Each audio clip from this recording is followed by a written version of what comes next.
Their team of expert stylists pamper you with a portable luxury. Get a free shampoo with every cut. Book your appointment today at fantasticthings.com.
So I'm calling your show, cause I need to know. Show me which way to go before I throw my man out the door. Okay, hold on a second, Keisha. Just let me ask Ronald exactly what's going on because it takes two to tango and I need to hit his side of the story. So she's driving me insane, the stress heavy on my brain. She keeps playing silly games, and I'm about to bring the pain. We seem to Hit that like button. Welcome in. Hit that like button, please, please, please. Like it up. so we can see the light. See the light.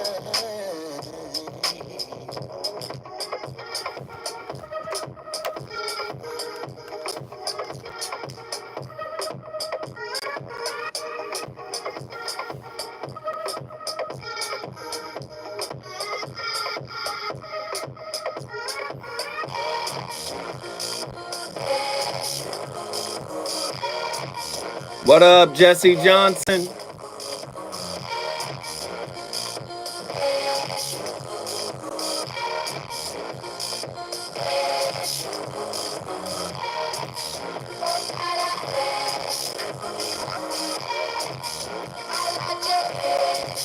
Like it, like it, like it, like it.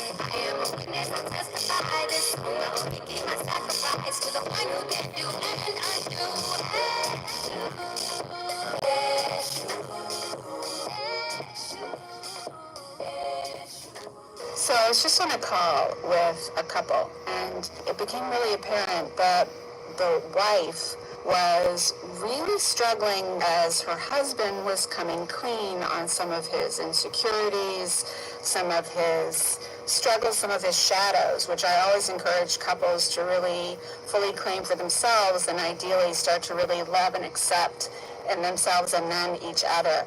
But what was so apparent, and what I wanted to really bring to your attention, is what happens when we over-idealize our partners. And that's something that we're trained to do, in early life because we were encouraged to see our parents as heroes, or in order to feel safe, we needed to put people up on a pedestal. And it somehow makes us feel safer, better, more lovable to have the people who care for us idealized. And also sometimes we do that because we think that makes them love us more or want us more if we idealize them. The problem with putting your partner on a pedestal is that nobody can sustain holding a place on a pedestal and still be real and still be authentic and still be in flow with you and still be vulnerable with you or even be vulnerable with you at all. If they're on a pedestal, they're not real, they're idealized. And that leaves no space for whole, full integration, acceptance, and wholehearted love. Ladies and gentlemen, your friend, your brother, Zoe Williams, the voice of reason, has returned from a nice weekend getaway, chill, vibing.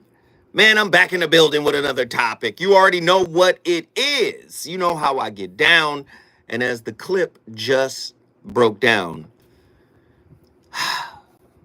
over idealization or pedestalization, putting your partner on a pedestal.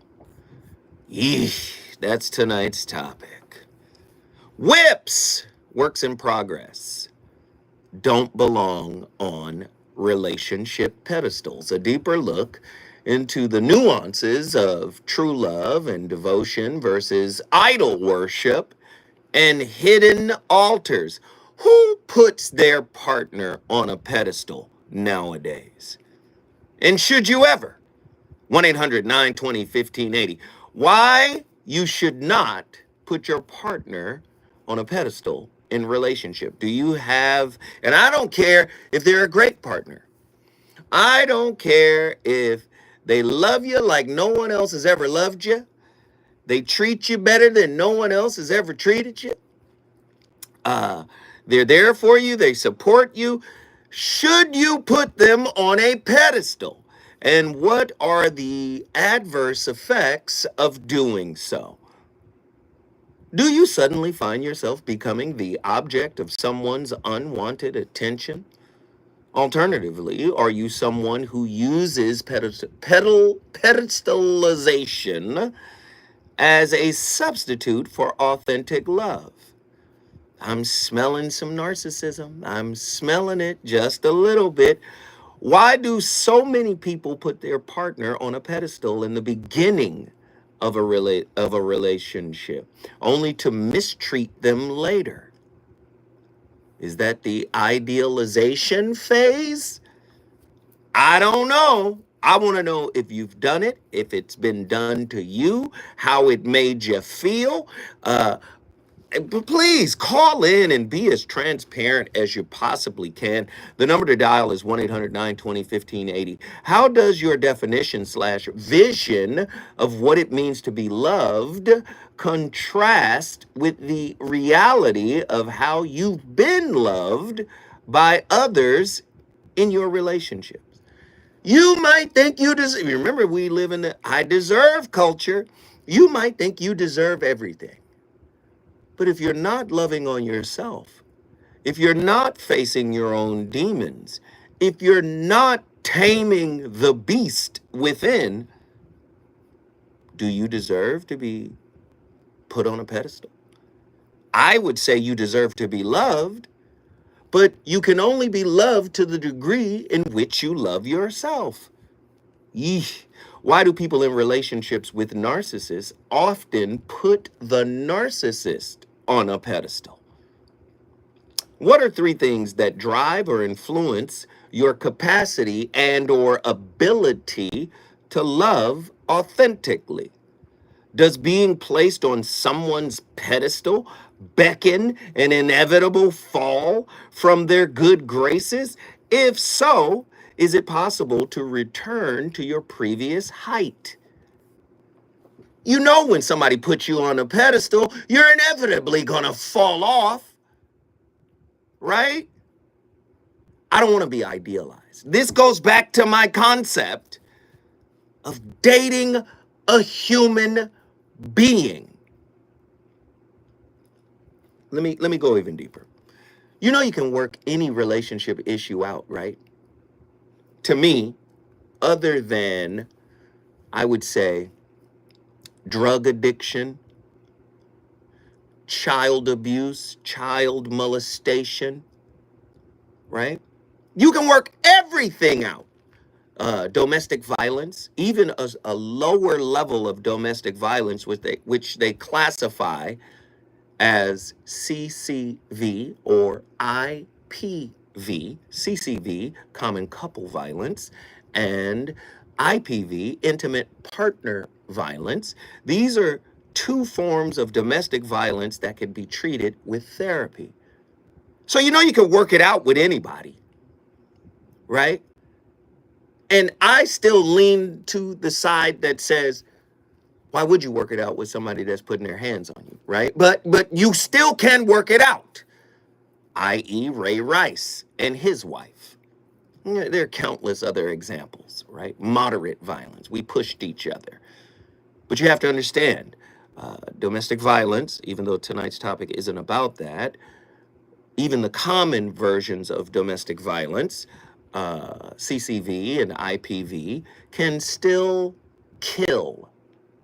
You and your significant other can get into a shoving match, and one of you might trip, fall, and hit your head on the edge of the table and kill yourself. Or not kill yourself, be killed. So let's not take domestic violence lightly here. But what I'm saying is, if we're all in a relationship with a work in progress, you can work out any difficulties. Infidelity, you can work that out. Financial infidelity, you can work that out. Lying, you can work that out.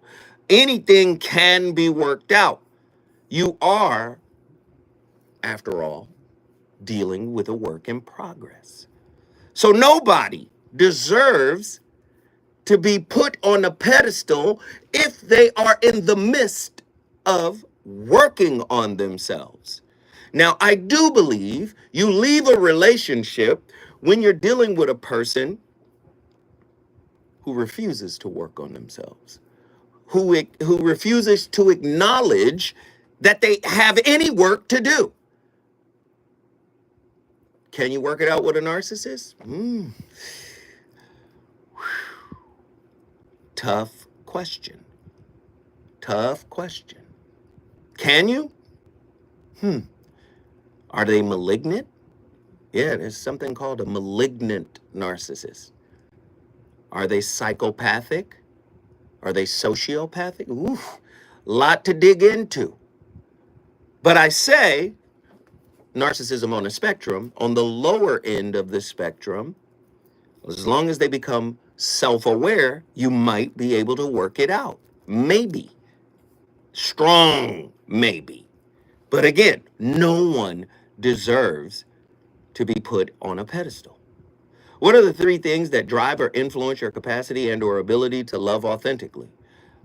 Does being placed on someone's pedestal beckon an inevitable fall from their good graces? If so, is it possible to return to your previous height? What's the unconscious reason behind why people put their significant other on a pedestal? How does pedestalization function as a tool of avoidance, codependency, and or FIGO, fear and ego? How is your attachment style and or primary love language shaped by the phenomenon of pedestalization? In what ways does pedestalization in relationships hinder genuine emotional connection and intimacy? I've got questions. I want to hear the answers from you. I want to know what you think. If you don't know what pedestalization is, what we're calling it, I don't even know if that's a word. Let's just say idealization in relationship is, right? Let's get to it. In addition to feeling that a partner has unwanted expectations, perceived over idealization might undermine feelings that the partner recognizes and values one's true self. For example, one might fear the partner will inevitably discover that one cannot live up to the overly idealized images of the self. You guys remember the show I did a couple of weeks ago when I said you destroy the image, you destroy the person. We talked about Bruce Lee, right? You destroy the image, you destroy the person. Listen, If you want to be in a relationship with a human being, you cannot be in a relationship with your image of who you think they are. When we come forward, the voice of reason shall keep the fire cracking.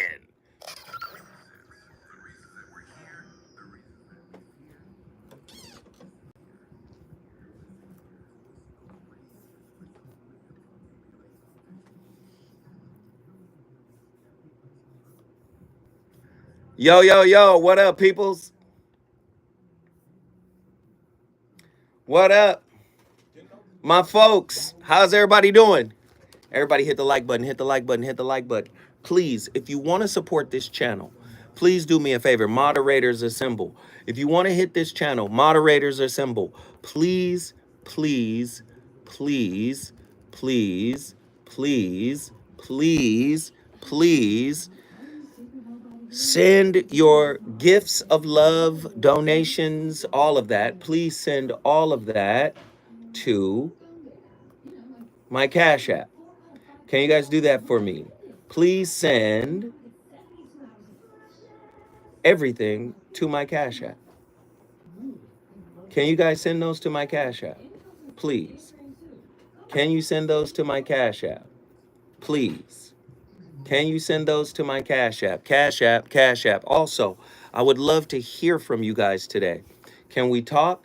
I would love to hear your perspective. I would love to hear what you have to say, what you think. Please reach out to me and let me know.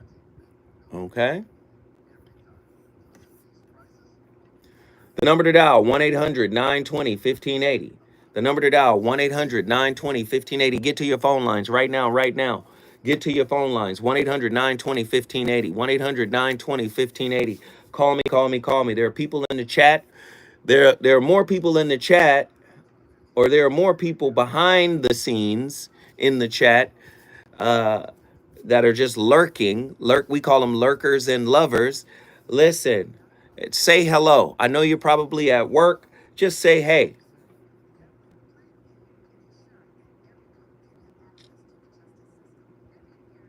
What up, John Gilbreth? Please, please, please. Hey, Jackie Taborn. Thank you. Thank you for your Cash App. Let's get the Cash App movement happening. $5, $10, whatever you have to spare, please send it to my Cash App right now. Support the channel. Support your brother Zoe Williams. We appreciate every nickel you guys can share with us. Please do it right now. Please do it right now. Please do it right now. Also, this is a caller-driven show. It is not a monologue. This is a non-judgmental space. Caller-driven show. We would love to hear from you. We would love to hear your perspective on tonight's topic. Call me now. Call me now. Call me right now. Can everybody do that? 1-800-920-1580. Let's get these phone lines jam-packed. Jam. Here we go.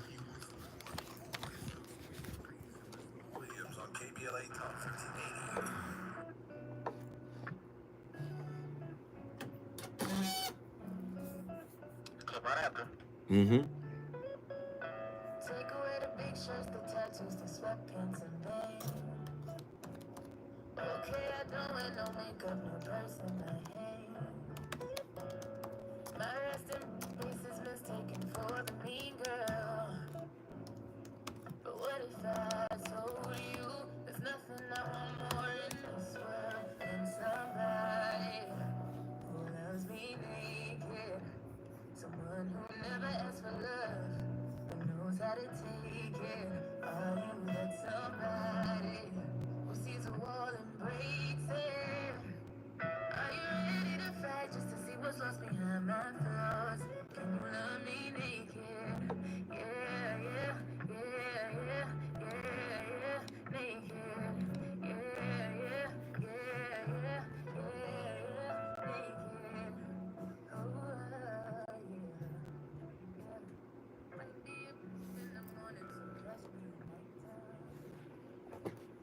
When we come from a place of insecurity, we start giving people credit they don't deserve yet.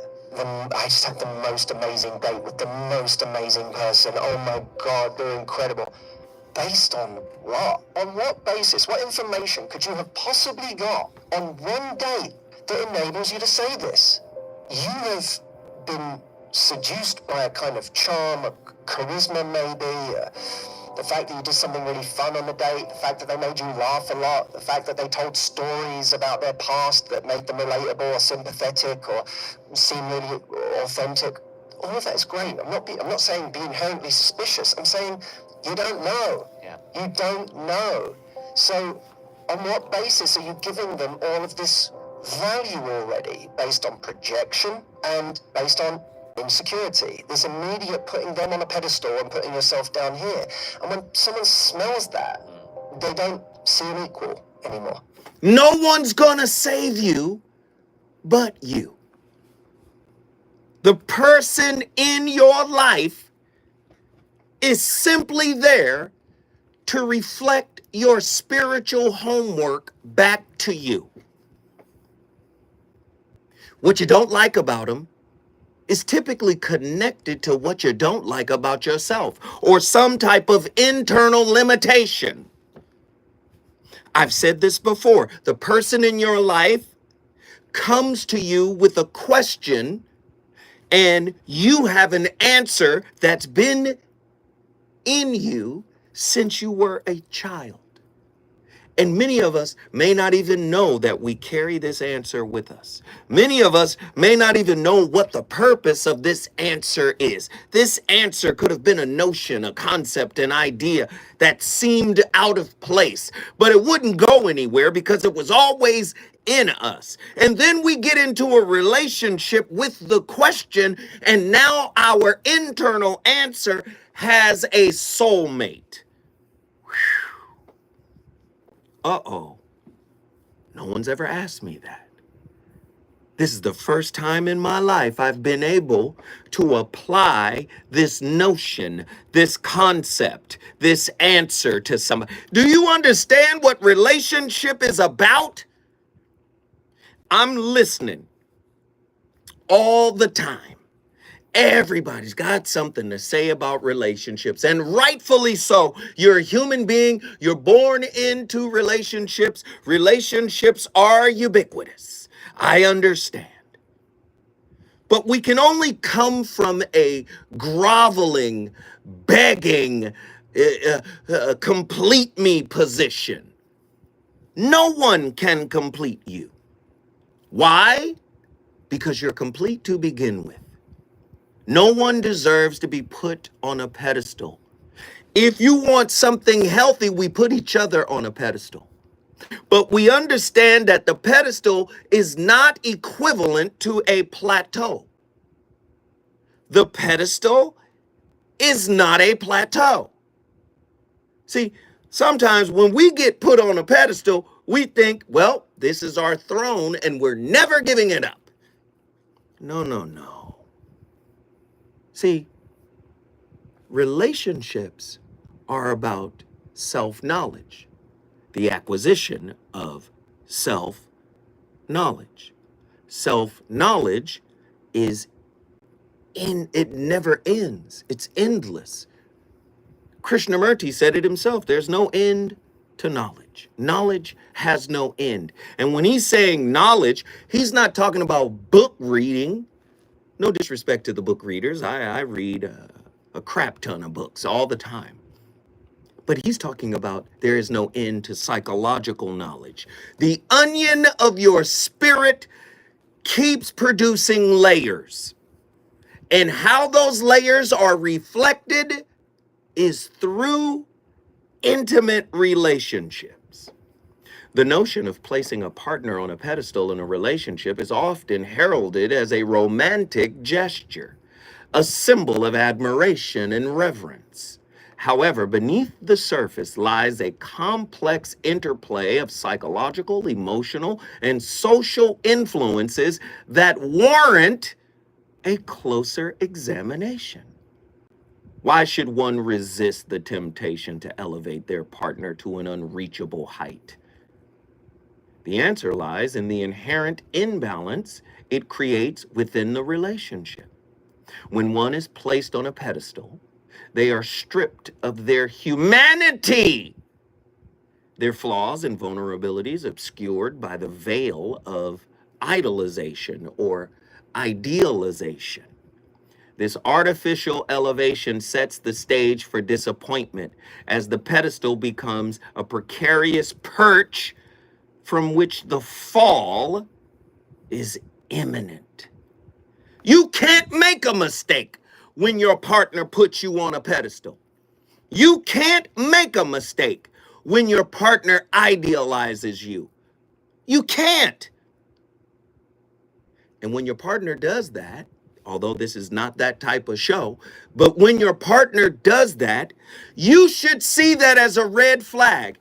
You know what type of red flag? A narcissistic one, because that's a narcissistic trait. That's part of their cycle. They will idealize you. You're the best of the best, right? You're the best of the best. You're amazing. No one has ever treated me the way you treated me. I can't believe God blessed me with you. Oh my goodness. I've never had a lover better than you. I've never had a relationship better than I've never had a partner communicate with me like you. I've never had anybody support me the way you support me. Oh my God. You show up every single day. Hey, hold on. Who you talking about? Who in the hell are you talking about? Are you going to praise me when I can't show up? Are you going to be understanding when I can't show up? Are you going to be understanding when I fall from the perch you placed me on? When your significant other says something as erroneous as, I can't believe you, of all people, would do something like that. Clearly, you're not in a relationship with a human being, because human beings are inherently flawed. To err is human. To forgive is divine. See, so many people want to post goofiness all over social media. But what about the application of these high, lofty, haughty principles? If forgiveness is so important for yourself, for your relationships, for healing, isn't the opposite true? Forgiveness would have no place in the world if there wasn't any hurt. Ooh, ooh, ooh, ooh. Forgiveness would be useless, wouldn't even have an identity, now would it? Oh my God, here we go. When we come forward, the voice of reason going to the phone lines. Let's get it.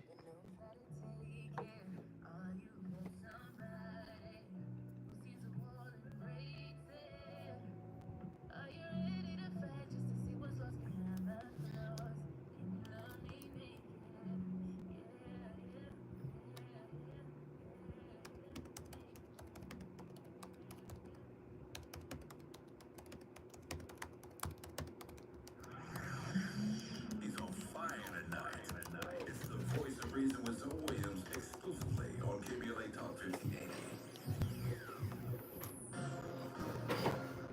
I'm Amber Hickey. Here's the latest on the Black Information Network. Richmond, Virginia's mayor is expressing his distaste for the governor's budget. Mayor LeVar Stoney posted on... Y'all tell me, am I cooking? What we doing? Y'all rocking with what I'm doing? Please, please, please, I'm urging you guys. Go to my Cash App. Can everybody send $5 to my Cash App? Can everybody send $5 to my Cash App? Please show your love. Can everybody send $5 to my Cash App? Moderators, please spam my Cash App. Please spam the Cash App.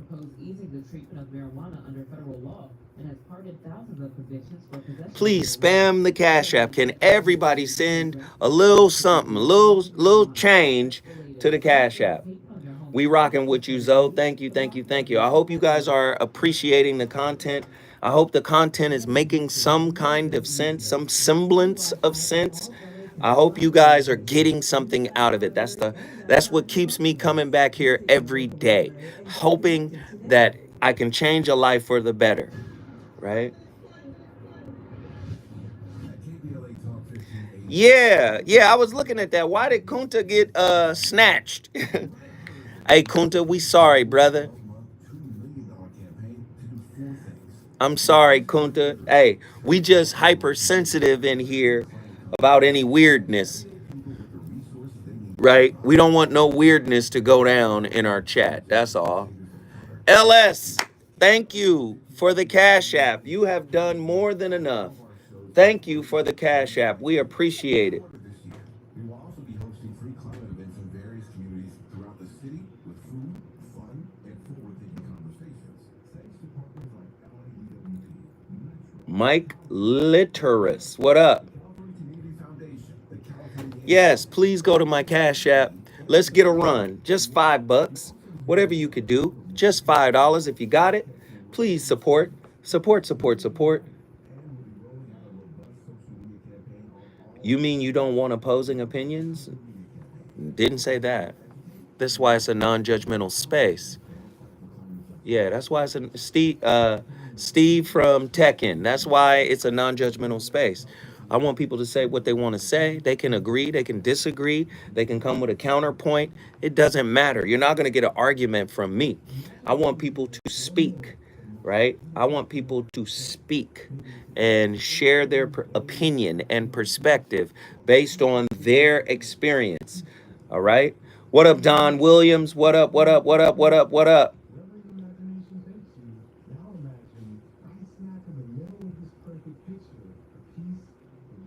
It's all love up in here. Non-judgmental space.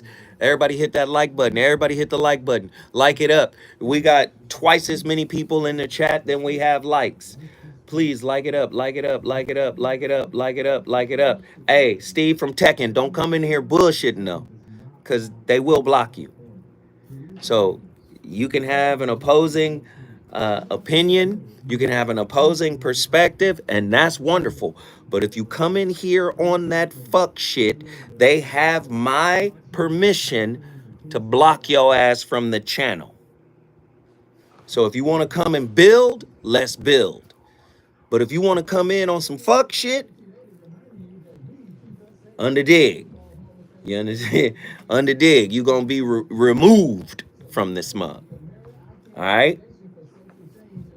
Show your love. Show your love. That's all. Tell them about the gun line. This here, huh? You want the drop? Yeah.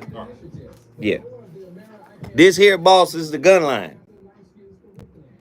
You can move freely within the gun line. You step outside the gun line, we're going to put one in your ass. You understand?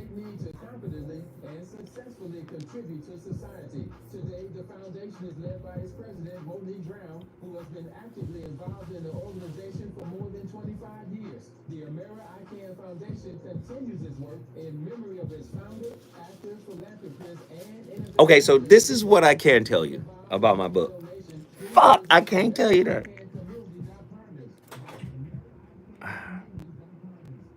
Can I? Revolutionary ideas that I don't want to put out right now. Fuck. I be thinking I could say some shit, but I can't.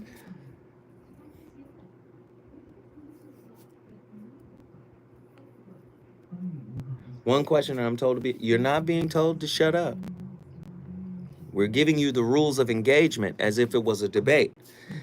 When we debate, right, there are rules of engagement, right?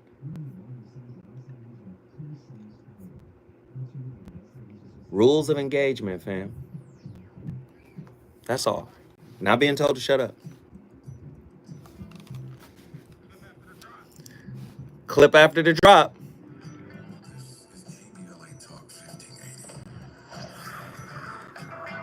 Hey.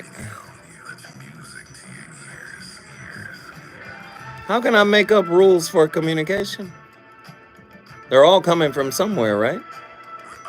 All right, I've had enough.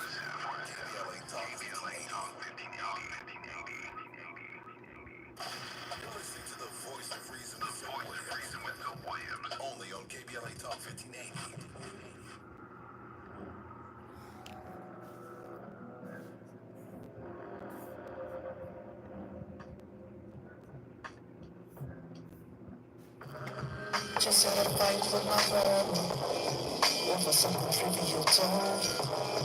We barely had confrontation, and with the said really was fun. I think she get it from my mama. Her bitterness passed down the bone. Different times when I'm coming out of trauma, she too defensive to listen my whole story.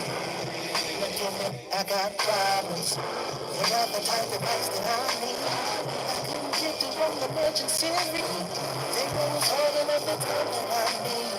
It's ain't working or being so crazy. It's the time zone, different stories, so I figured I'd call it early. Trying to write down mercy. I got friends in there.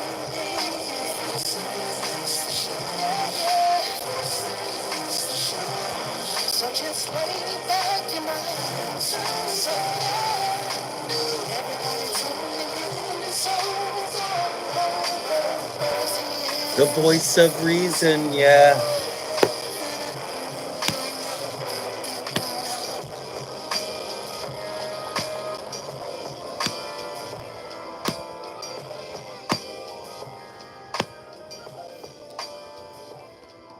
they say you're a damn fool if you put a woman on a pedestal. But is that right? Is that really going to be a problem? I think that people are breaking this down the wrong way, or they're looking at it the wrong way, and I'm going to explain to you why I say that. So keep watching this video. My name is Stefan Labossiere, aka Stefan Speaks, back with another relationship and dating advice video for men. All right, and we're going to be talking about this whole idea of putting women on a pedestal. Whether you should or you should not do it. As always, before we begin, be sure to like the video, share this video, subscribe to this channel, hit that notification button, and comment below. Let's do a poll. Do you think it's okay to put women on a pedestal, or a woman on a pedestal? All right. So now let's get into this. Now let me first give this disclaimer. I'm gonna be honest with y'all. I've never watched anybody's video breaking down their angle on this whole issue. So in fairness, I might say some things that have already been addressed by some people.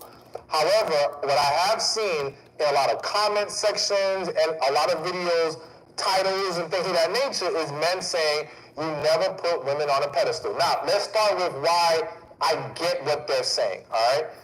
The idea is by putting a woman on a pedestal and putting her above you, you're essentially putting her above you. You're putting her in a position where you're going to lose respect as a man, all right? Because you're making it all about her. You are essentially, excuse my language, becoming her bitch. Let's just call it what it is, all right? And so now it's all about her and doing what she needs, all right? And whether you realize it or not, this what's the word I'm looking for? This over-availability, this worshiping of this woman, this essentially becoming a yes man in a lot of situations makes you look weak. It does not look attractive on you. Now, yes, some women may entertain you, and some women will take full advantage while you're putting them completely on a pedestal. And so I believe this is why, again, not having watched any of these other people's videos, this is one of the big issues with it. And so a lot of men end up getting played, and this may have happened to you before. Because the unfortunate reality is that I think a lot of men have been sold the fantasy of when you really like this girl, you know, you show how much you love her, you do all these things, and it's going to all work out for you because you're proving your love to her. And unfortunately, that's not what's happening for a lot of dudes. A lot of men are seeing it all blow up in their face. And I would argue, though, that, well, let me not make the argument, because I'll tell you my other side to this. The bottom line is the overall premise of putting women in general on a pedestal, in the sense that that pedestal is higher than you, I can agree with. Because here's the thing, no one other than God should be put above you, all right? Period. And when you start to put a woman above you, you will lose yourself as a man. It will work against you. I don't disagree with that one bit, because it's very difficult to now have the standards, have the confidence, have the masculine energy necessary when you are essentially worshiping the ground she walks on, all right? But there's a caveat to that. And so understand this. This not putting women on a pedestal is cool in a general sense. But here's where it starts to get tricky. Now, some guys may disagree and say it doesn't matter if it's women in general or a woman that you truly love. And I say no, this is where there's a problem. When you meet the woman that you do love, all right, that you do genuinely see as maybe your future, why the potential is there. The problem isn't putting her on a pedestal. The problem is when you leave her on the pedestal no matter what she does. All right, so follow what I'm saying here. What has gotten a lot of men in trouble is they meet this woman, they fall for her, and again, they quote unquote put her on this pedestal, right? And when she now, let's say, acts out in a way that's disrespectful or acts out in a way that's unhealthy, he finds himself trying to accommodate her still, making excuses for her, not holding her accountable for her actions, all right? So now she begins to develop this perception that I can do whatever I want. He's not going anywhere, all right? So I get to have this pedestal, and there are... Oh, Stephen speaks. You know, let me just say this. Even your wife shouldn't be put on a pedestal. You should respect her. You should love her. You should support her, right? You should protect her.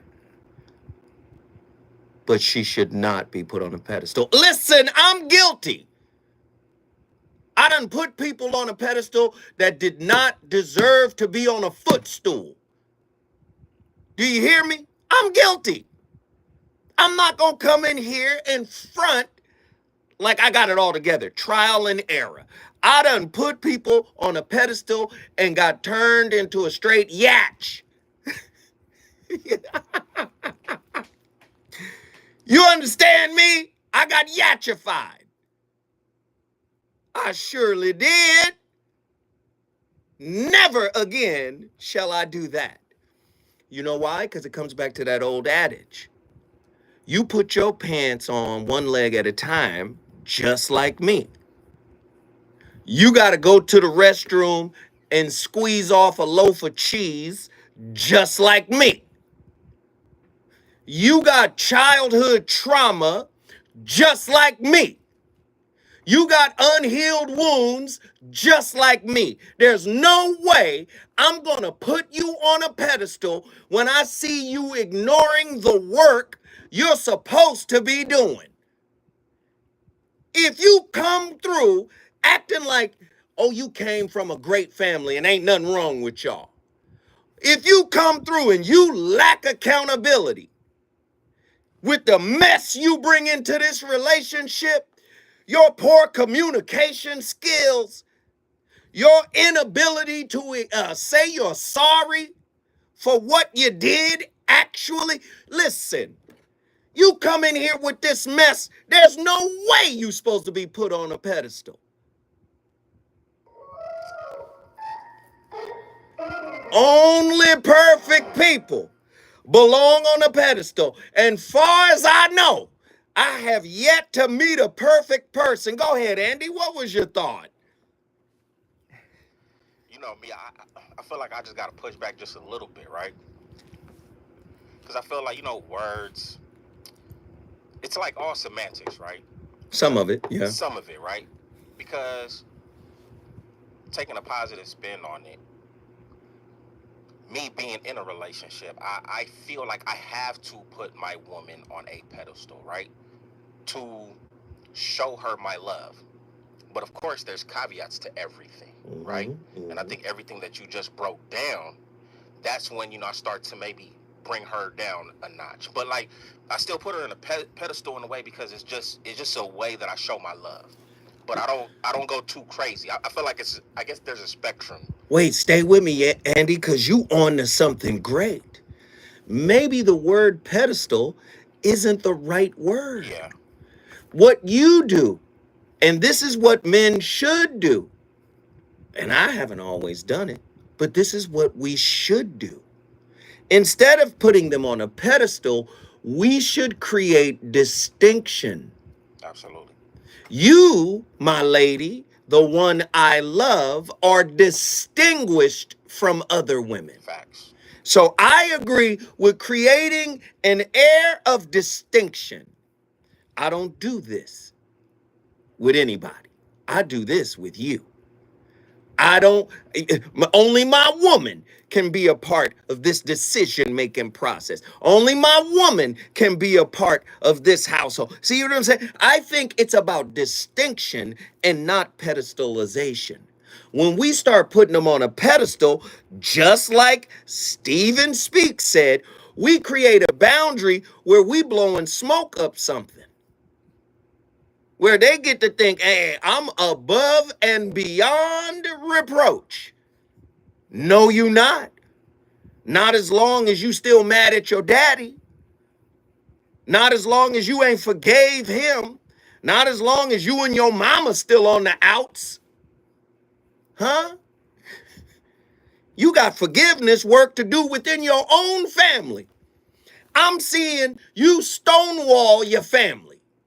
I'm seeing you withdraw love from your family. That is a style for dealing with conflict. You think when we get on the outs, you're not going to employ the same maladaptive conflict management styles on me?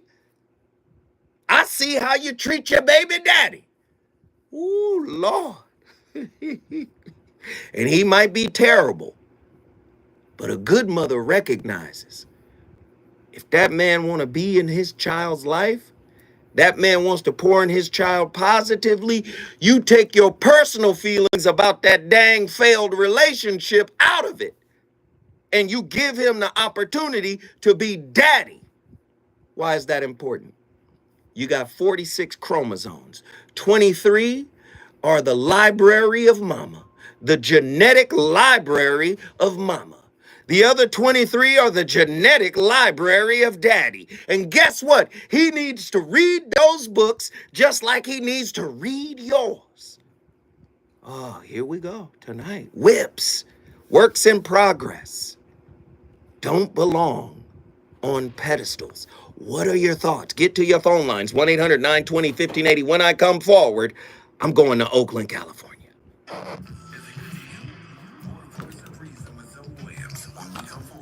Only one caller on the line. Hey, Californians, are you ready to make your home ownership dreams come true? The California Dream for All Shared Appreciation Loan Program might be for you. First-generation homebuyers can get down payment and closing cost assistance along with a first mortgage to help you unlock the door of your new home. Applications open in April, so talk to an approved lender to see if you're eligible. Find out more at calhfa.ca.gov/dream or call 877-922-5432. A message from the California Housing Finance Agency. No shit with that, son. You don't get razor bumps. Nah, Pops. I'm good with your little skin guard. All right. I'm in this chat, bro. What up, John Gilbreth? Please continue to support. We need the support. When I say we need the support, I mean it. We need the support. Support the channel, family.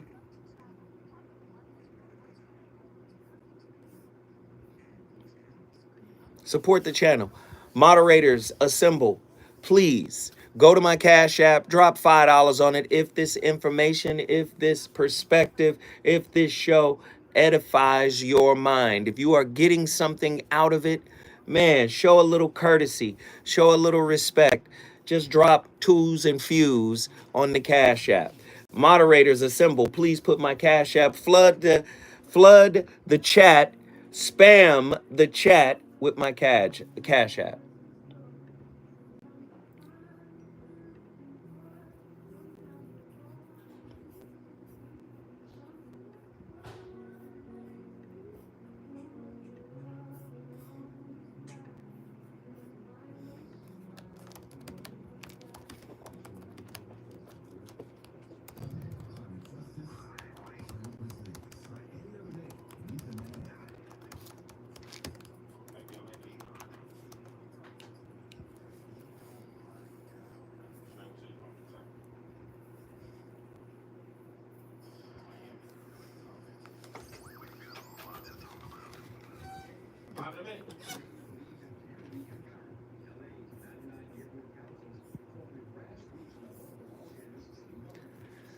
That's right. Come on, y'all. Support the channel. Hit the like button. Call in. Let's get it. It's a lot of them in here for sure.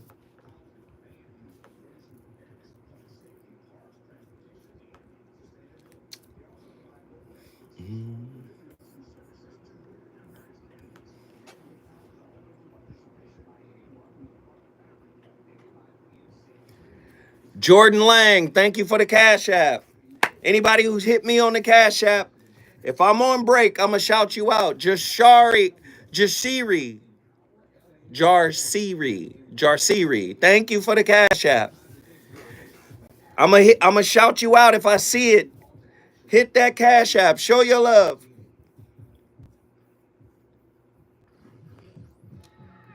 You want some more? More. It's the voice of reason with Zoe Williams on KBLA Talk 1580.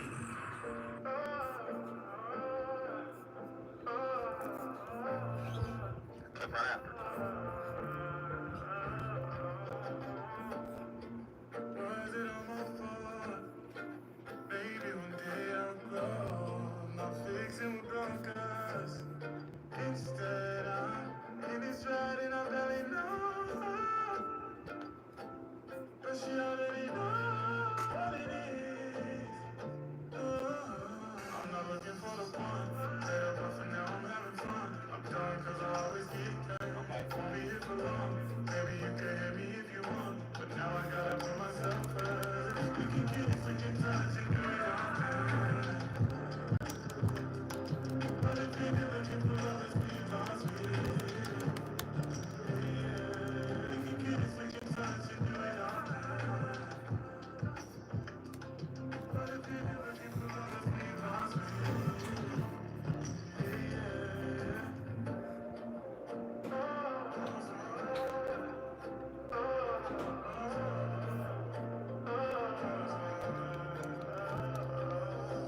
I spent all alone. Won't be here for long. Put your number in my phone, but don't save it. Said it once or twice and then you made assumptions, thinking it was love. Now you understanding that it all meant nothing to me. Okay, so this primarily goes most for what can really apply to different attachment styles in different ways. Like anxious will feel this way because they're often denying themselves of their needs, not speaking about what they want in case they get abandoned. Fearful avoidance are often overgiving and under receiving because they feel like they're not worthy or not deserving, or they're afraid of feeling like a burden or weak for relying on other people. Dismissive avoidants are absolutely afraid of feeling weak for relying on other people, and they often will feel criticized because they're not using their words to explain where they're coming from, what's going on. They'll try a little bit, but they feel defeated, using emotional literacy quite quickly, and they don't have a lot of good modeling there. So when they feel criticized, they tend to really feel undervalued and withdraw. So it can really apply to different people, different attachment styles in different ways. But I want to just share these underlying reasons and how you can start changing some of these things. So number one, you may be in a position where you are feeling like, okay, I am not getting a need met. And then you give meaning to that need not being met. So you go, okay, I am not getting this need met, and it's because the person doesn't care about me. It's because if they cared about me more, or they valued me more, they would make an effort to meet the need. When usually, if you see the needs through, or if you express the needs more clearly, the needs would be met. And it's usually going in that direction. If you want to do a deep dive with scripts, with really specific examples in depth, the advanced needs course inside the personal development school takes you through that step by step in detail, from identifying to expressing to seeing your needs through to receiving, all those different things. Man, stop putting people on a pedestal that are doing their work and yours. See, sometimes we put the person on the pedestal that not only walks their walk, but walks into our walk. You see, many times people are looking for somebody that's going to do their work for them. See, you got to do your work. How many times have you seen somebody coddle somebody? Coddle them. We've seen parents coddle children. But there's also this coddleization going on in intimate relationships, right? Oh, you ain't got to worry about that. Toxic positivity. Do you know positivity and being nice is a survival strategy? It was the great Richard Pryor who said when he went to jail, he had to tell jokes to keep him up off of it. A lot of nice people aren't really nice. It's a strategy. It's a strategy for narcissists to pull people in. That's why they fake intimacy, they fake empathy, they fake compassion. Everything's performative, right? So you get a partner that says, no, don't worry about your struggle. I'll put you on my shoulder and I'll walk you through your struggle. No, that person is trying to secure you. You're some type of supply for them too. Narcissists aren't the only people that are in it for supply. Some people need attention. Some people need validation. Some people need approval. Some people need to feel like they matter. Huh? So you getting your needs met. Sometimes getting your needs met are more about what you do for yourself than what others can do for you. Why? Happiness, inside job. Why? Self-approval, inside job. Why? Self-acknowledgement, inside job. All of these things are self-forgiveness, inside job. Self-satisfaction, inside job. Knowledge of self, inside job. Can't nobody define you quite like you. So nobody deserves the keys to your kingdom by you putting them on a pedestal. We play so many reindeer games with ourselves in these relationships, and that's why people take advantage of us. Men, your wallet does not define your worth or your wealth or your meaning. But this society says it does. And because we live in this society, we have turned women into objects that we can own. Because I pay for everything, you have to capitulate to my program. Even if the program is shoddy. When I come forward, I promise this time I'm going to the phones. Ever since you left me,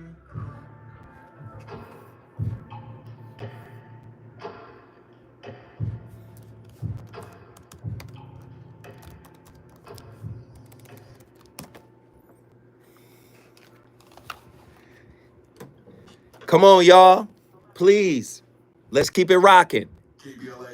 That first hour flew by. Let's keep it rocking. Let's keep it rocking.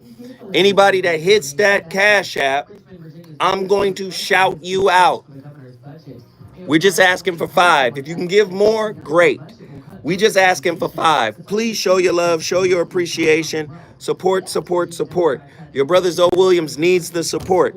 Support, support, support. Hit that Cash App. Moderators, assemble. Flood the chat with the Cash App so they can't have an excuse to say, I don't know the Cash App. The Cash App is right there. Twos and Fuse. Get in there. Hit the Cash App. To discuss criminal justice reform, President Biden has proposed easing the treatment of marijuana under federal law and has pardoned thousands of convictions for possession of marijuana. The president said during his State of the Union address, no one should be jailed for using marijuana. That's the latest. I'm Amber Payton on your home for 24/7 News, the Black Information Network. World-class players battle for glory on the bigger stage. USA, Mexico, Canada, Brazil, and Colombia all in one place. Get your tickets now at wgoldcup.com/tickets and don't miss the action. CONCACAF W Gold Cup, our legacy, our cup. KBLA Talk 1580 is the fastest growing talk radio station in Southern California. Home to 50,000 watts and an audience reach of 12 million listeners. We're listening to 12 million listeners, y'all. The pioneer for black audio content, including our groundbreaking $2 million climate justice. We got 12 million listeners, y'all. Get at me. For the second consecutive year, KBLA Talk 1580 is the most trustworthy, reliable, and credible news source for Black audiences and beyond in Southern California. Let KBLA Talk 1580 power your advertising dollars. Our omni-channel custom marketing solutions are specifically tailored to connect with your ideal target audience. We leverage audio, podcasts, streaming, digital, social media, and local activations to get your message out to the Black community. Get in touch with our advertising team today at advertising at KBLA1580.com. That's advertising at KBLA1580.com. KBLA 1580. Where my people at? Come on, y'all. Nobody on this break. Reason. If your relationship is in trouble, I'm the dude to call. Has your soulmate become your cellmate? Does black love still exist? What are your bedroom turnoffs? Fantasies and fetishes. Financial infidelity. I'm dating a fat person. Are they worth the wait? Trust me, this is gonna be crazy. How about the heavy stuff? The child wasn't here, and you still had to pay child support. It's a very heated topic. How is that right? Mama's baby, daddy's maybe. I just have so many questions I want to ask you. I was like, is this something wrong with that? Yogi Fish, thank you. Bless up. OHS, thank you. I see the cash apps are rolling. Let's get them.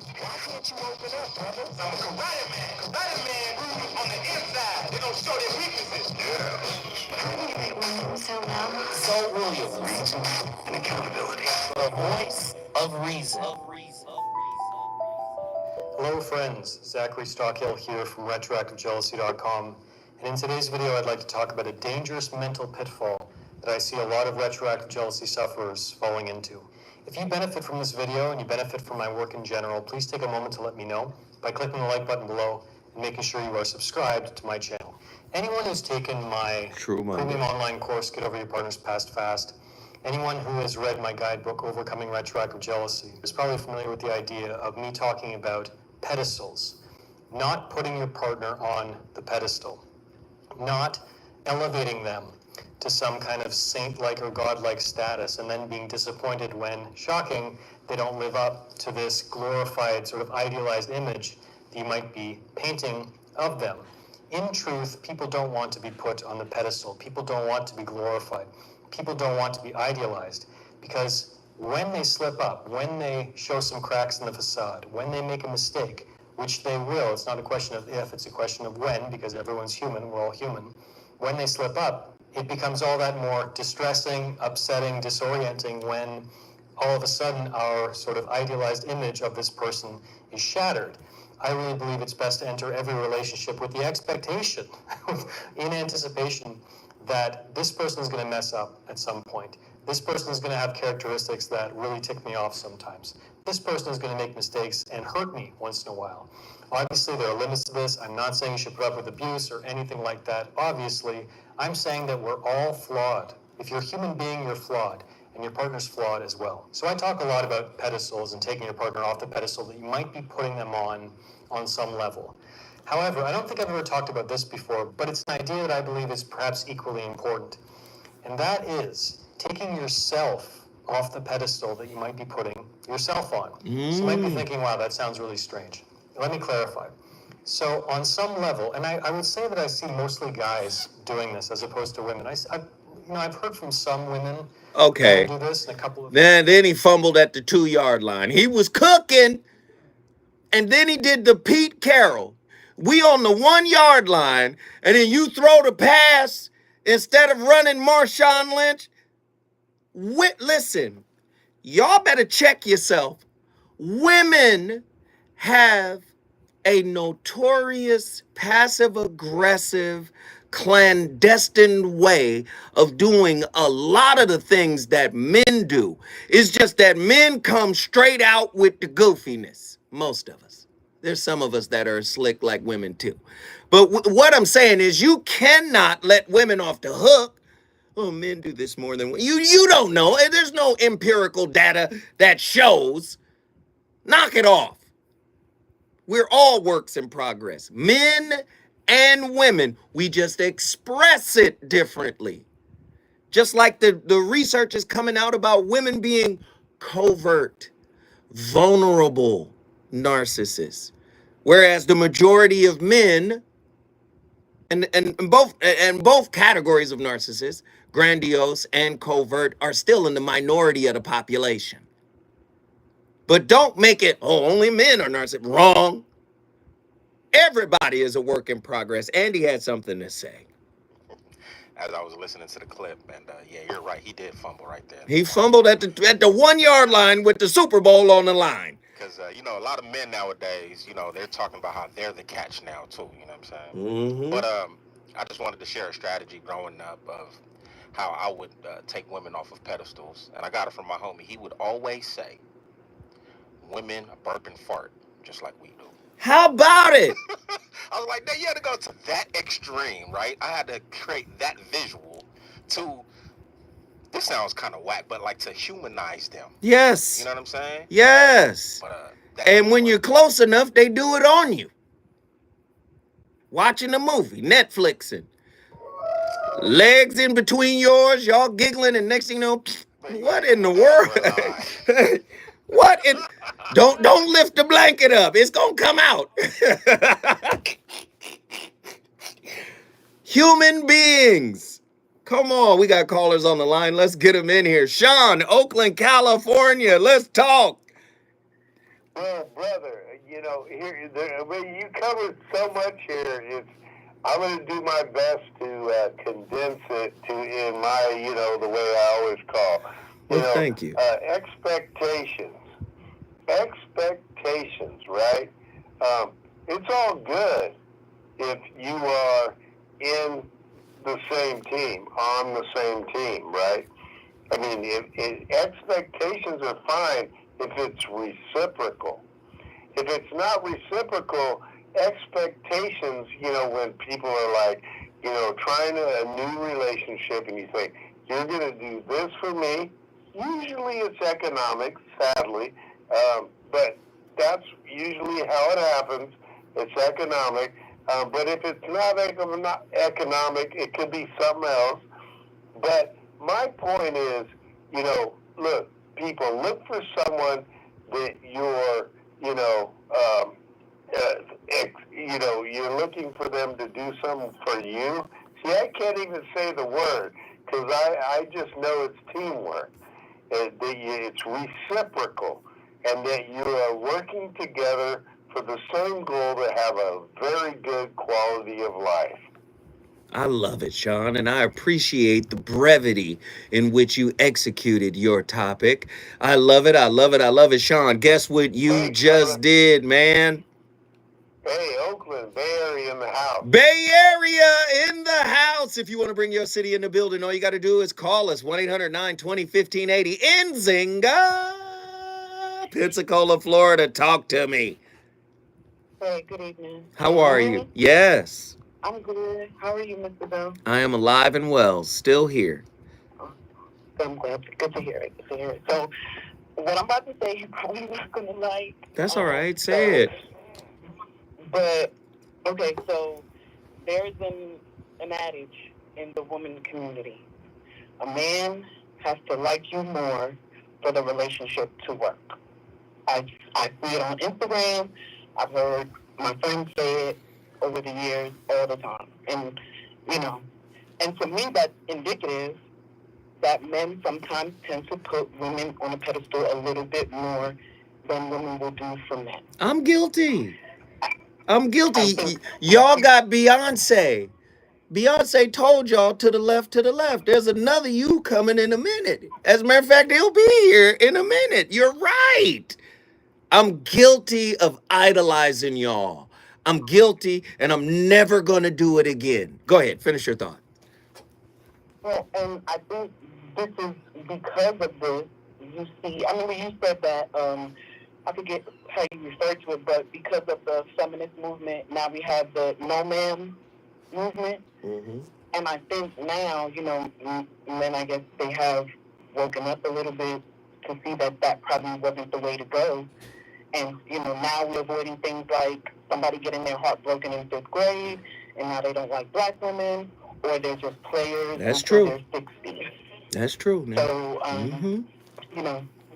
that's all I had to say. That was my point. In Nzinga, you on fire, sweetheart. I appreciate you. Thank you. Guess what you just did? She gone. And Zinga, you brought Pensacola, Florida in the building, but you already know we already in Florida, so we might as well stay in Florida. We got none other than Hustle from Miami.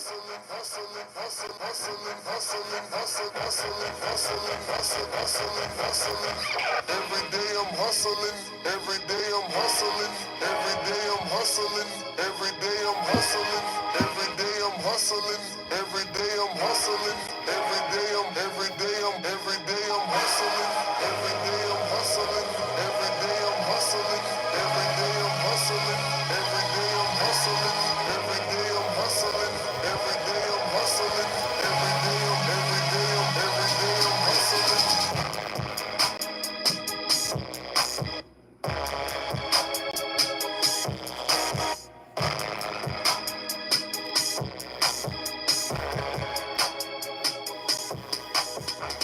Yeah!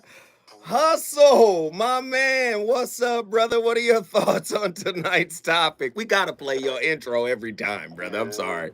That music get me going every time. Yes, sir. Talk to me, man. What are your thoughts on tonight's topic? So, I just got a question. Mm-hmm. What do you think about mutual pedestalization? Yeah. Because you know I'm a Leo, and you know we love us some pedestals. Yeah. But if it's reciprocal, you understand? Mm-hmm.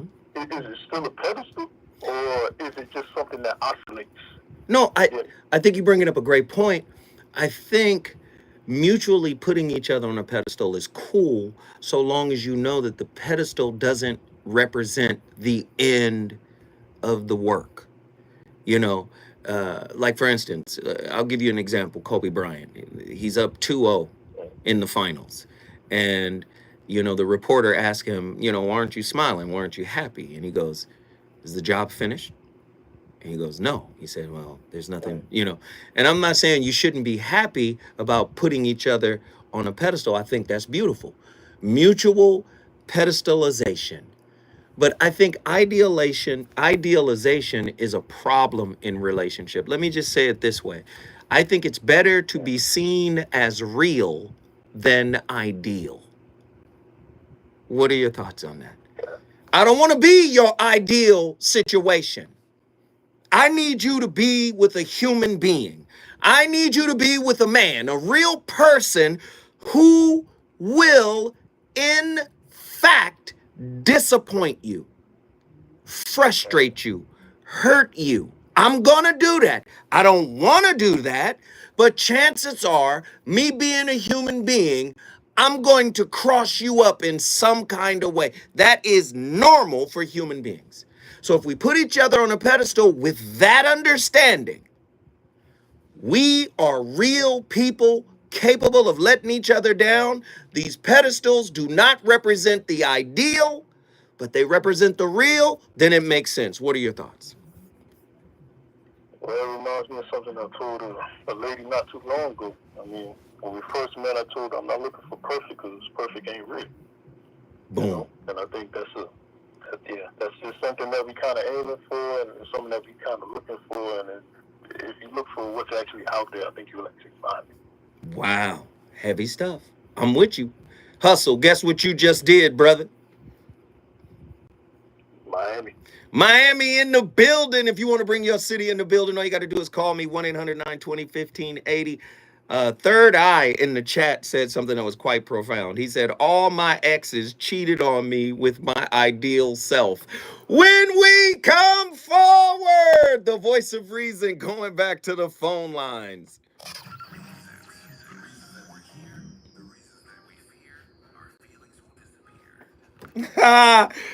Hey, that was fire, Third Eye. Hey, Zoe, I'm calling your show. Please call me. Yo, where my people at? We got about 5 Cash Apps, okay? We got about 5 Cash Apps during this show. We have been up to close to 100 people in the chat. Please, please, please friends and family. I forgot to shout out Truemonger. Truemonger sent us the last Cash App. It was $5. Thank you, Truemonger, for the Cash App. Please continue to support. If you're enjoying tonight's content, if you're enjoying the information tonight, I urge you, I implore you, I encourage you, please, please, please, please hit my Cash App. Moderators assemble, please put my Cash App in the chat, spam the chat. Let everybody know this is a good way to support, support, support. Also, the new people in here, subscribe, hit the like button, hit the share button, and subscribe. Hit the notifications, the bell, hit, support, support, support. Don't be lackluster tonight.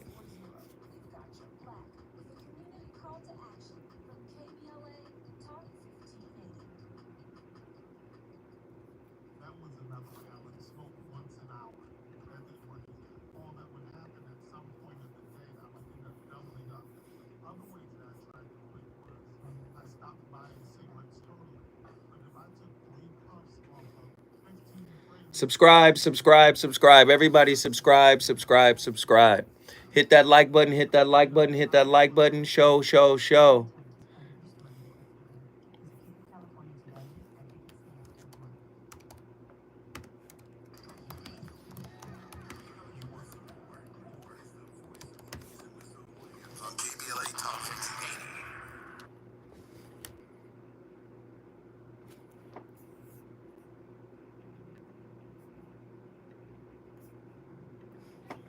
Clip right after.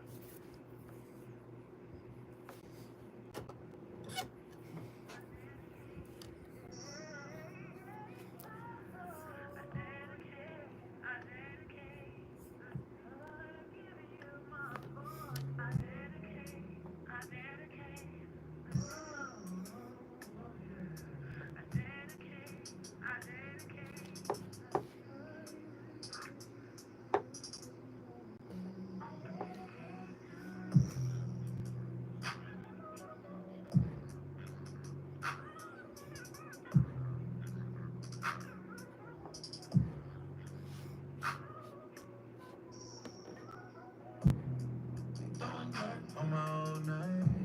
Only gets worse when you know things. You don't see the perks of this whole thing. But you get real on a pill and I like it. You just like my sidekick. I just wanna ride and fill all your desires. Keep you in the front, never in the back, and never on the side. You're a real woman and I like it. I don't wanna fight it.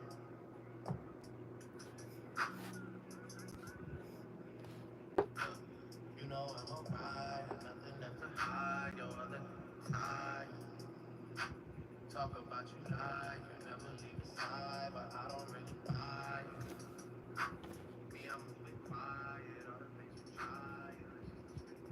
The person that you can completely map and who only does positive things for you, it's like, A, you don't know that person. B, they're not communicating with you, nor you with them. Maybe they're just subordinating Wait, wait, themselves wait, to wait. you or you. You've got to start that over. That is legendary Jordan Peterson. What he said was slowly, because he said it really quick. The person who is always positive that you could, or he said the person you can map that is always positive, basically he said is not real. That's not a real person who is always positive to you. Someone is always doing what you want them to do. Somebody's always catering to you. Play that again, please. The person that you can completely map and who only does positive things for you, it's like, A, you don't know that person. B, they're not communicating with you, nor you with them. Maybe they're just subordinating themselves to you or you to them. And you're not growing. You want someone who can, it's a real relationship is a wrestling match. It's a grappling phenomena. Stop. That you both Pause it. A real relationship is a grappling match. What are you wrestling with? It is your internal versus their internal. and it manifests in the external environment of the relationship. I'm tired of spiritually immature, goofy people talking about relationships without talking about this aspect. Do you understand? It is a wrestling match. Oh, I want the soft life. Oh, I want somebody that's going to do for me the way I want them to do for me. Listen, that's not a relationship.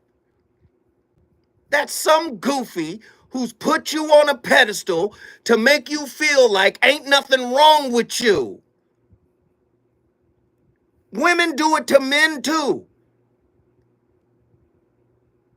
Listen, I absolutely abhor being in a relationship with somebody who thinks I'm the greatest since banana pudding. I'm the greatest since cornbread.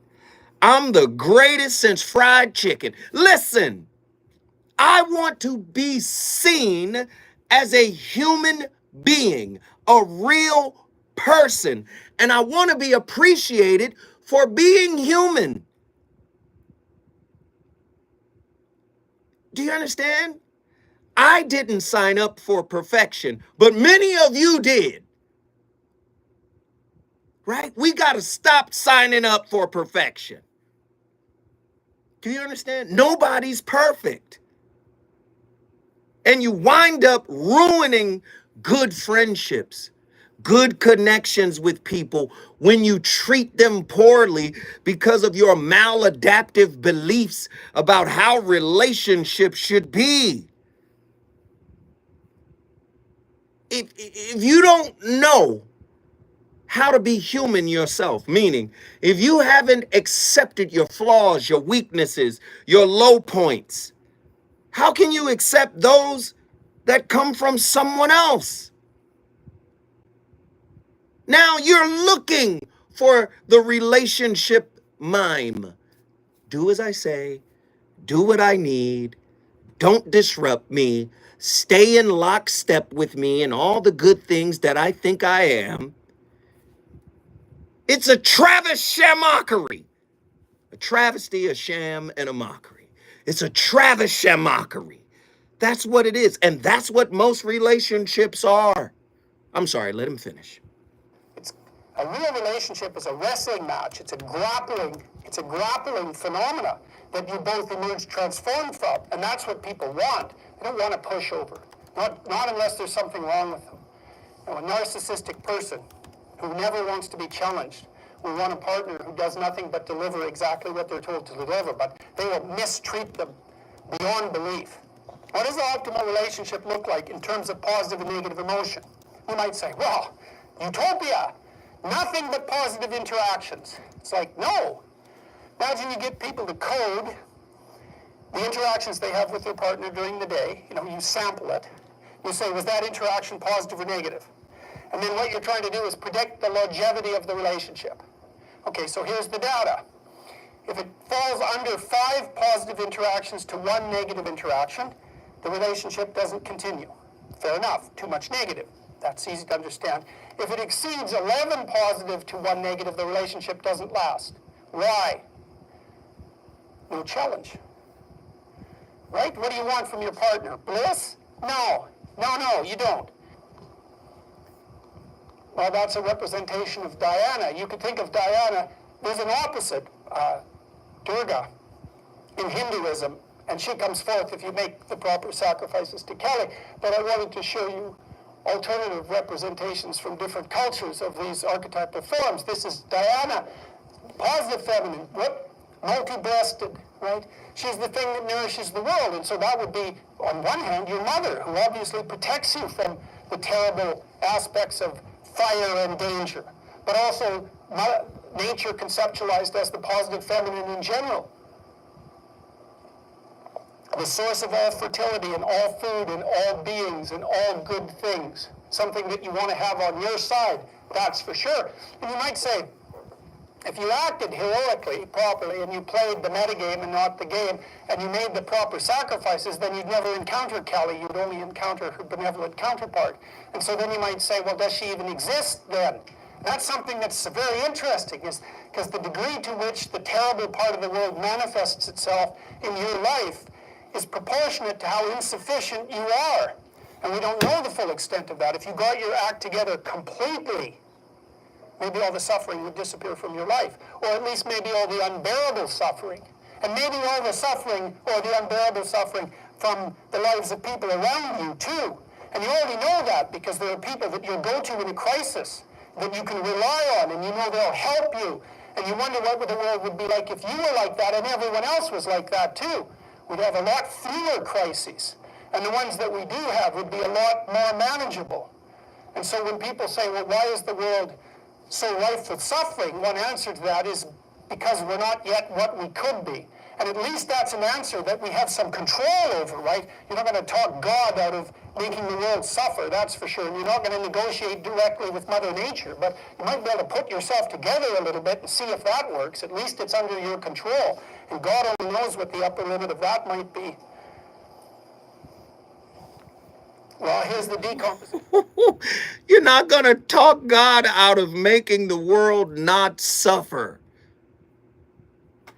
But the suffering is internal. The grappling is internal. You guys are so focused on the outside stuff. I don't want to grapple with you. I don't want to wrestle with you. No, it's you. It's you grapple with. You'd rather keep a maladaptive, inflexible expectation of how you think your partner should be than the person. You'd rather have an ideological construct as a relationship partner than a human being. Do you see how foolish that is? How many of you have kept your beliefs but got rid of the person who couldn't adapt to them? The grappling is not with your partner. It's you. The great Krishnamurti. The enemy is you, not the other. But we have been conditioned to make it about somebody else. It's always somebody else's fault. We are master victims, right? Or let me say it a better way. We are master villains wearing the mask of victim so we can always blame someone else for our disappointment, pain, and anything else. When I come forward, I'm going back to the phone lines. Tell me how you feel inside. Woman that I like. Yeah.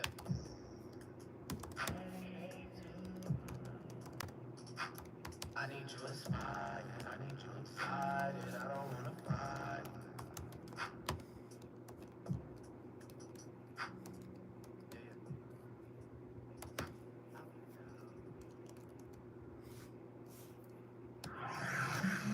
It's on fire tonight.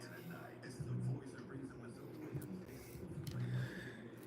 Hey, and listen, for all of y'all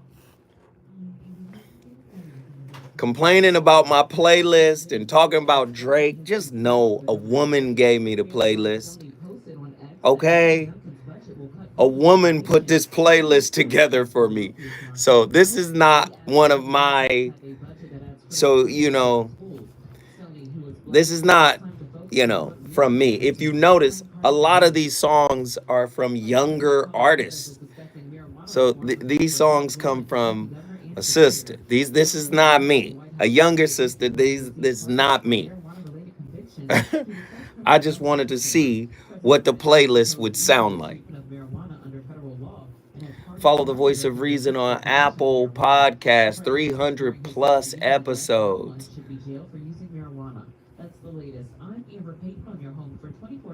All my life I had to grapple. World-class players battled for glory on the bigger stage. USA, Mexico, Canada, Brazil, and Colombia, all in one place. Get Get your tickets now at wgoldcup.com/tickets. And don't miss the action. CONCACAF W Gold Cup. Our legacy, our cup. KBLA Talk 1580 is the fastest growing talk radio station in Southern California. Home to 50,000 watts and an audience reach of 12 million listeners. 12 million listeners. He is a pioneer for Black audio content, including our groundbreaking $2 million climate justice campaign and the most loyal, influential audience. Come on, Cash App family. Study by the Foreign Firm of Editors for the second consecutive year. Yeah, John. Hey, hit me with a playlist, bro. All you gotta do, send it to me on Instagram, bro. I'll give it to Andy. 1580 power your advertising dollars. Our omni-channel customer Attila said, "Oh Lord, not John with a playlist." target audience. We leverage audio. I'm talking about playlists. And Where's Destiny's Child catered to you? That's a great record. Out to the Black community. Get in touch with our advertising team today at advertising@kbla1580.com. That's advertising at kbla1580.com. James M. Jones. Thank you, brother. Thank you, James. Let's keep the Cash Apps rolling. Only $5 for the Cash App. We piss off $5 every day on hot Cheetos. Come on, y'all. This is good game right now. This is good information right now. This is good, inspirational, motivational, elevational information. Please, please, please hit my Cash App. Everybody, all my moderators assemble. Please put the Cash App in the chat. Spam the chat. Let's go. They also provide local expertise on the delivery of city services to their various communities. Neighborhood councils are open to participation by anyone who's a part of the fabric of daily life in said community. This includes those who live, work, or own property or a business. If you are interested in stepping up to join your local neighborhood council, visit www.empowerla.org. That's empowerla.org. It's time to think global.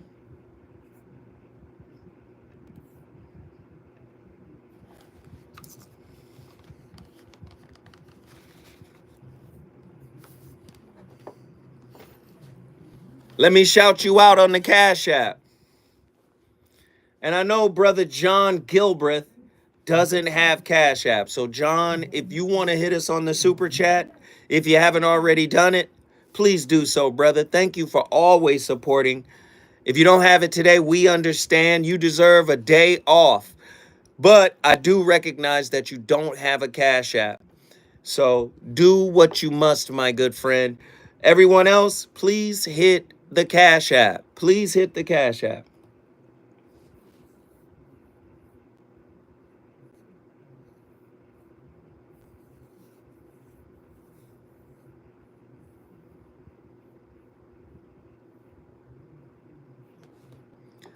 All right.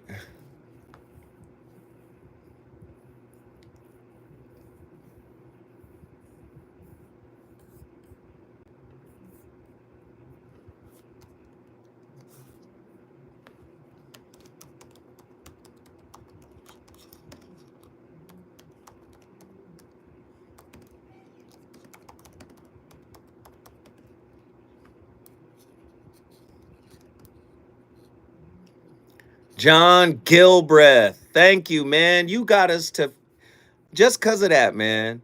Thank you, brother. You got us to $5 short of our $100 daily quota on this particular show. We're at $95.89. Thank you, brother. Thank you, brother. Thank you, brother. Thank you, brother. Can everybody thank my good friend, my brother, John Gilbreth? Everybody send him a shout out in the chat. Everybody, please show John Gilbreth some love. He took us to $95.89 on the chat today. That is just $5 shy, or actually a little over $4 shy of our $100 get down. We appreciate it. Thank you, brother. Thank you, brother. Respect.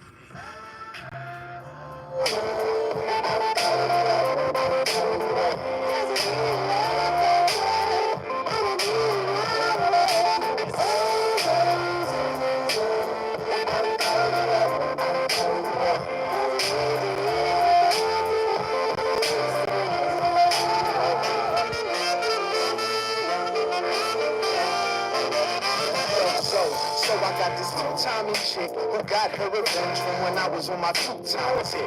And even when I tried to correct it, she couldn't get past how she was disrespected. Neglected my effort, a fell with no trust. Pretty games and affairs that be tearing us up. If things are picture perfect, is it really worth it? I have an idea, but I need to be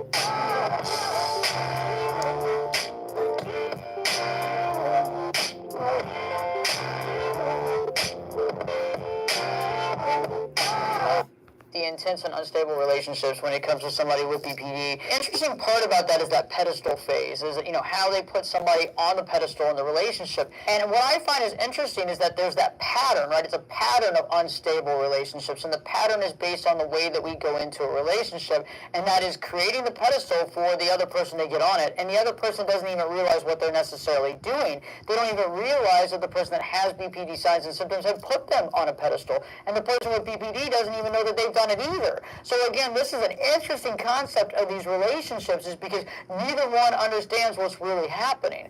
The person that has the BPD signs and symptoms can see no wrong in this person in the very beginning, and the other person feels really great about it because they're getting all this attention, and it feels really, really good, and they haven't gotten it. So again, there's this disconnect that both people are not aware of the situation at hand and not aware of the patterns they've fallen into in the situation that's been created.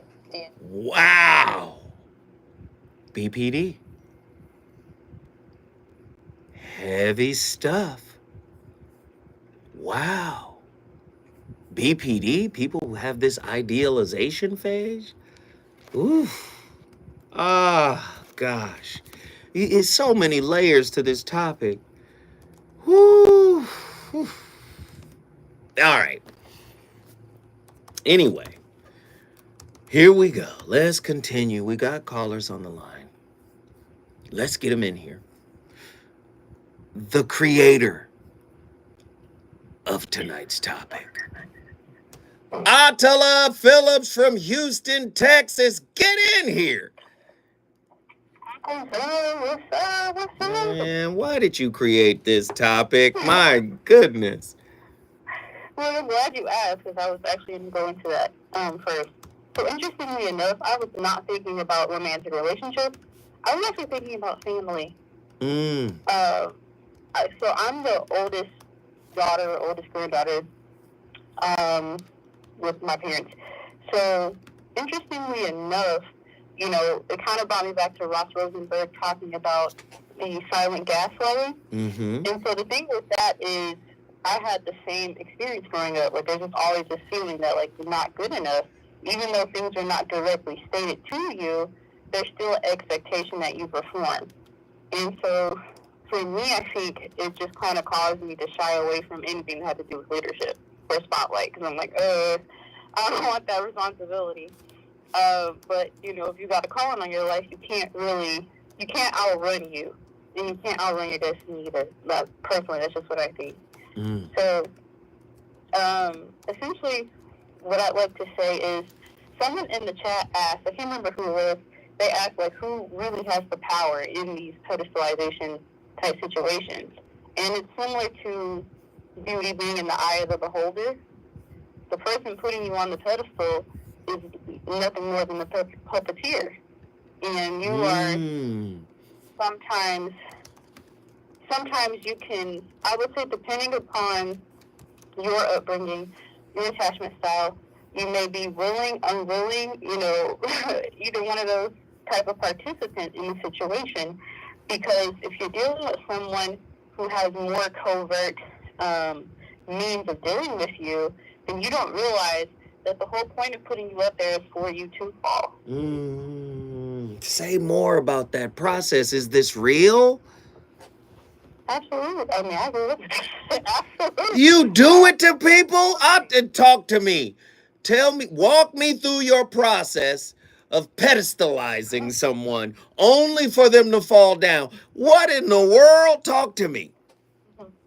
So the way that I've experienced it is that, generally if it's someone who is not happy, or maybe they only look to the negative parts or aspects of their life, and they see you as someone who is above them. That's why, like, when, I can't remember who it was that called, I think it was Hustle, and he was talking about, well, what if you both put each other on the pedestal? Well, then you're on equal footing. That's an equal. That's not what we're talking about. That's not what I'm talking about here when I made the topic. I'm talking about someone who places you above them. Seemingly, in your mind, that's how it may feel. But if you're, again, dealing with someone with more covert means, that's not really what that is. And think of it as if you have, like, a kitten in your hand and you're holding it above you, the kitten can't move. So similarly, if you're on a pedestal, you're meant to essentially kind of be trapped in that position until it is that you fall. So when you're talking about the process of how someone would do that, that looks like, what's that term? I'm losing it. What's that term? When people, like, romanticize you at the beginning. Idealization? Right. So they're going to, like, romanticize you, tell you how great you are, blah, blah, blah, blah, blah. That's a trap for someone who's anxious, preoccupied, so stay with me. Or someone who's codependent. Because they didn't get that, and they know you didn't get it, so they're going to trap you with that. That's one aspect, right? Something else that I picked up on through years of dealing with people are the backhanded compliments. And so there's the feed you the cake, but then give you the medicine or whatever, something nasty behind it. And so it happens so quickly that you don't always catch it. So those are usually, like, that's kind of when that mask starts slipping off. And so I think the reason why all of this is done is because, again, they know that you're human. They also know you're going to fall. And when you fall, you're not subject to them. Wow. Because essentially they look at their currency or their labor as being the idealization that they've given you. Right? That's no different than when someone does something for you and they throw it back in your face. I think this is very similar. Look at the labor that I've done for you. Look at the red carpet that I rolled out for you. Are you not grateful? And you're like, I ain't even asked for it. Like, what is that? But like I said, if you have fallen in love with them by virtue of them obsessing over you, then you're in a pickle because you're in love with the treatment, not the person. They are in love with the outcome, which is control, not you. So that's a really hard pill to swallow, I think, for a lot of people, because if they feel that they've gotten something from someone that they've never received before and never thought they would receive, how do you give that up? Wow. So you get dopamine, you get addicted. It's a drug now. Go ahead. I'm listening. Yeah, I mean, you're basically like, you are a compliment, what's the word? Adulation, I guess. I don't know what the word is. Fiend. You need that. An adulation fiend. I love it. Yes, I love it. Keep going. Yeah, because you need the supply. So they're gassing you up, giving you the supply. Like I said, knowing that you're going to fall, because they know you're human. Again, we're talking about people with covert means here. I'm not saying every single person who pedestalizes does this, but if we're talking about someone who uses it as a by proxy for control, then yes, it's a setup. And so once you fall, like I said, you're indebted to them. They had you on a leash anyway the entire time. You just didn't know it. Ooh, an invisible leash. Lord have mercy. Attila, guess what you just did? How about Houston in the building? Houston, Texas is in the building. We appreciate all of the contributions to the topics, man. Thank you, thank you, thank you. Listen, we're not done with Texas. When we come forward, more from the Lone State.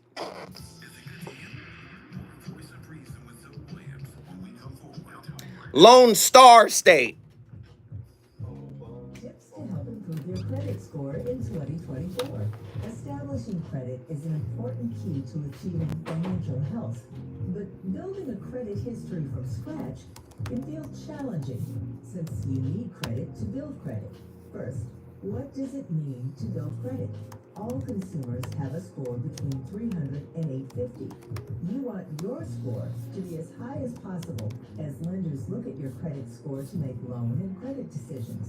A good credit score shows you have a track record of borrowing money responsibly.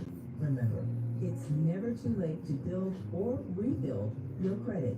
This segment is sponsored by JP Morgan Chase & Company. Hey, LA, when you're trying to get where you need to go, like work, school, and what matters to you, Metro is here to get you there. With discounted fares and free pass programs, Metro is making public transportation affordable and easy to ride for everyone. Plan your trip at metro.net. Are you ready to ignite your potential? Special Needs Network presents the CORE Workforce Development Grant, an opportunity designed just for you. You've been there for everyone else. Now it's time to be there for yourself. Whether you're a college student or a working professional, the CORE program is here to empower you on your journey. Get paid with free specialized diversity training, mentorship, and stipend to fuel your passion, power, and purpose in the behavioral health sciences. It's time to focus on your dreams while making a difference in your community. Don't wait. Visit snnla.org/core program to apply today. Be the spark that ignites connections. Your future is waiting. Again, that's snnla.org/core program. If your Medi-Cal is ending, Cover California is here to help. Cover California is a service from the state that helps you get affordable health insurance. In many cases, at no cost to you, just like with Medi-Cal. We have quality health plans and will help you every step of the way to get the one that works for you and your family. So, if you're no longer eligible for Medi-Cal, check out Cover California. We'll keep you covered. Learn more at coveredca.com. Attila, that was a great call. Okay. That was a great call. Gave me a lot to think about. That was profound. That was pretty damn profound. Great call. Shit.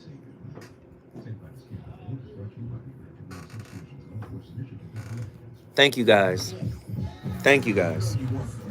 More is the voice of reason with Phil Williams on KBLA Talk 1580.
Have you ever met a woman where she has totally taken over your brain?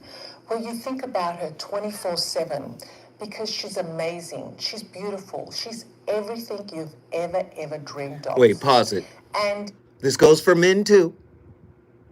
Okay, I know she started by saying a woman, but this goes for men too. Have you ever met a man, ladies?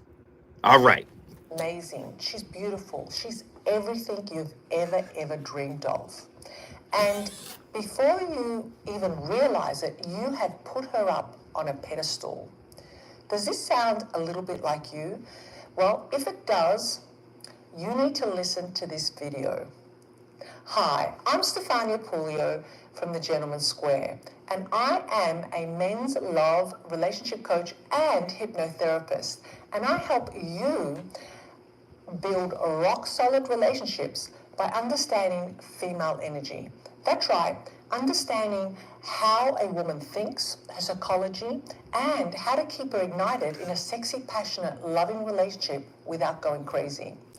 And in this video, I'm going to be discussing how to stop putting a woman on a pedestal. And I'm going to be discussing why it's actually unhealthy for your relationship and also for your own self by putting a woman on a pedestal. But before I do, be sure to subscribe to my channel and put on that notification bell so you get all my latest downloads. Yeah,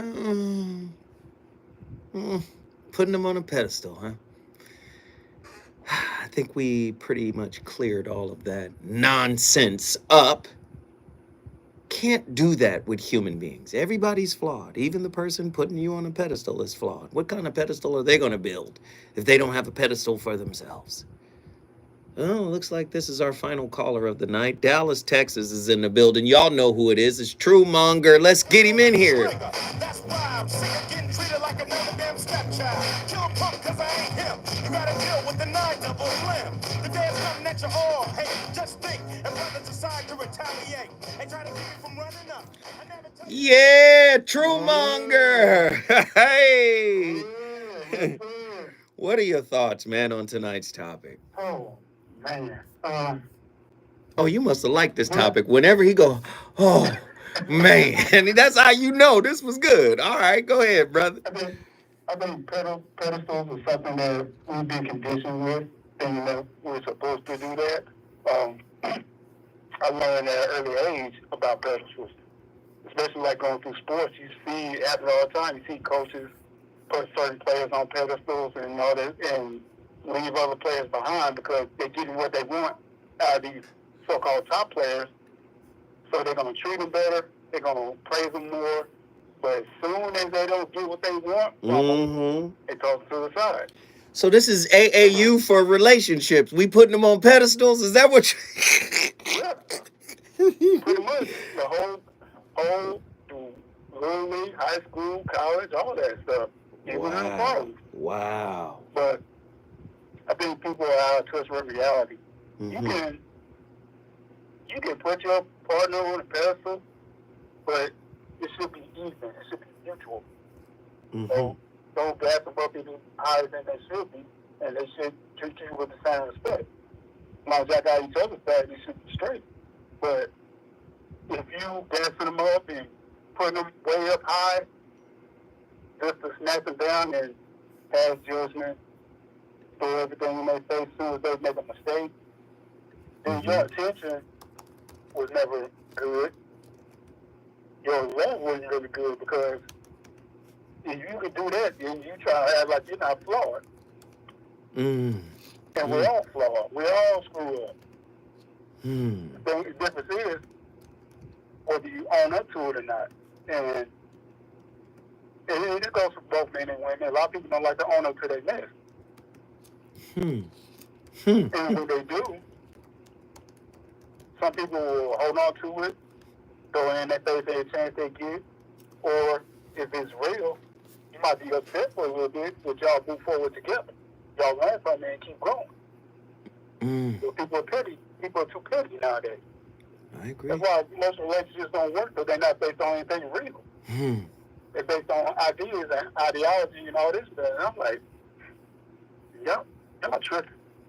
I don't know where y'all got this mess from. Maybe y'all watch too much TV, watch too many movies, read too many fantasy novels or whatever. Or listen to too many people who just be talking for the sake of talking on the internet.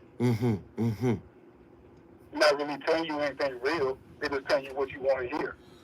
Or they're saying something just to get attention. And people buy into it. Write your own script. True, guess what you just did, brother? In Yes, sir. Our final call of the night, man. You know I got to end it with Krishnamurti. When I understand myself, I understand you. And out of that understanding comes love. Love is the missing factor. There is a lack of affection, of warmth in relationship. And because we lack that love, that tenderness, that generosity, that mercy in relationship. We escape into mass action, which produces further confusion, further misery. We fill our hearts with blueprints for world reform and do not look to the one resolving factor, which is love. Many of us don't have it. Do you see that? Do not repeat after me words that you do not understand. Do not merely put on a mask of my ideas, for it will be an illusion and you will thereby deceive yourself. It is as it is. And man has lived in this torture centuries upon centuries. From ancient history to the present day, in agony, in despair, in sorrow. And he doesn't find a way out of it. Therefore, he invents gods, churches, all the rituals, and all that nonsense, or he escapes in different ways. I will build a pedestal to worship my partner on because I believe I am in internal and spiritual lack. You lack nothing. You only lack the testicular fortitude to accept that truth. When you accept the truth that humanity is flawed, and flaws are not bad. Flaws are not bad, right? Flaws are actually the blueprint for correction, internal correction. I want you to look at it another way. Krishnamurti said this, and apply this to the idealization of your partner. The constant assertion of belief is an indication of fear. I believe they're going to save me. I believe they're going to continuously show up for me. I believe they're never going to let me down. I believe I won't be disappointed by them. Do you see how futile it is to place your partner on a pedestal, knowing that they are human, knowing that they are a WIP, a work in progress? Now, what if you're doing it just so you can tear them down? As Attila said, here's another Krishnamurti piece. Thought is so cunning, so clever, that it distorts everything for its own convenience. I'm going to distort this person so I can feel better because I initially thought they were. Whew. Listen, I started the conversation. You finish it. Guess what? Tavis Smiley is on the 9s. He's going to come on at 9:00 p.m. right after me. Tavis on the 9s. He starts us, and now he's going to finish us. 9 a.m. and now 9 p.m. Stay tuned for the Tavis Smiley Show. KBLA 1580 Santa Monica. Thanks for sharing a part of your morning with us. I'm Mike Moore. Here's Appreciate y'all. Thank you guys for those last super chats. in Senate Majority Leader Chuck Schumer's criticism of the Israeli government. Nothing but appreciation and respect for you guys. Love y'all. Thank you guys. Very strong topic today. I appreciate everybody for tapping in. Appreciate everybody for showing love. Appreciate y'all. I'm out. Deuces.